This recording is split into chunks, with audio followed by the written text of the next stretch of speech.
Ohio.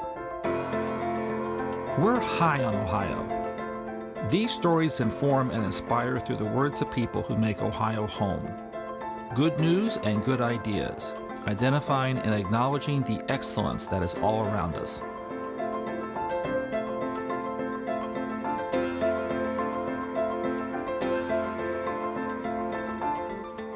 Changing topics a bit.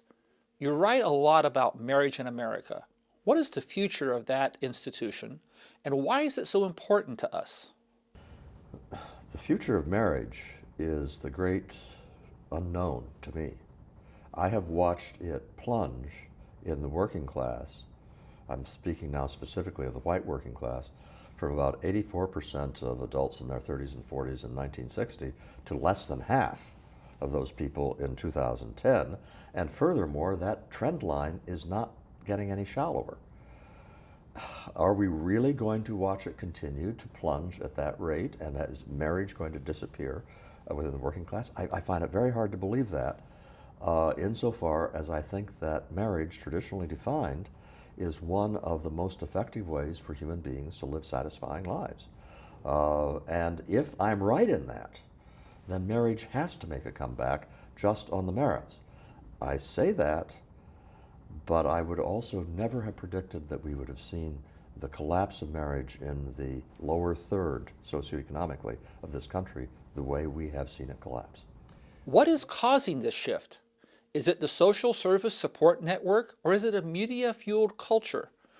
We always seem to want to blame somebody instead of fixing the problem. There are so many suspects in the case of the murder of marriage, so many possible causes. I will tell you one that I think we need to think about very seriously, and that is the role of men. It used to be that if you were a man working at a low-income job, supporting a wife and children, you were, in terms of your status in that community, one of the good guys. You were in your neighborhood thought of as a solid citizen, and men who did not behave that way were seen as bums. And in fact, to be a real man, to have that rite of passage, you had to get married and have children. That's changed.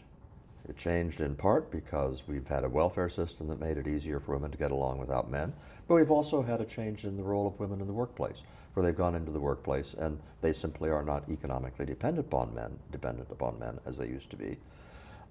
We have to start thinking seriously about how this has demoralized men. And when I say demoralized, the next step is not to say, oh, those poor babies, we must coddle them. And I think that we need a renewal of the idea that to be a real man is to be a good spouse and a good father. And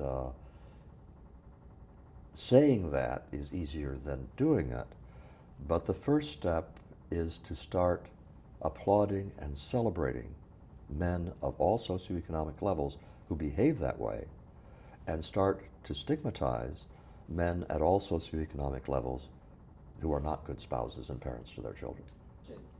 You write a lot about the thought leaders in our country need to start passing more judgments.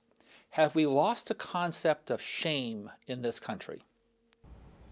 Shame is one of the most useful ways to run a society. Shame and guilt, both, are very useful ways to run a society because they don't require cops, they don't require prison time,